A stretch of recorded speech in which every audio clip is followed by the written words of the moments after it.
যে 6 তারিখের যে লং মার্চ টু ঢাকা কর্মসূচি ছিল সেটাকে আমরা আগামীকাল 5ই অগস্ট সারা দেশের মুক্তিকামী জনতাকে ঢাকার উদ্দেশ্যে রওনা হওয়ার জন্য আমরা আহ্বান জানাচ্ছি।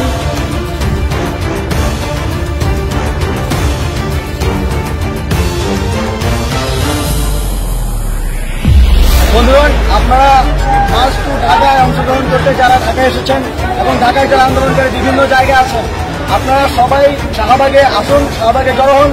আমরা শঙ্কা করছি যে বাংলাদেশে গণতান্ত্রিক ব্যবস্থার উৎখাত করে মার্শাল ল জারি হতে পারে, অর্থাৎ সামরিক শাসন জারি হতে পারে।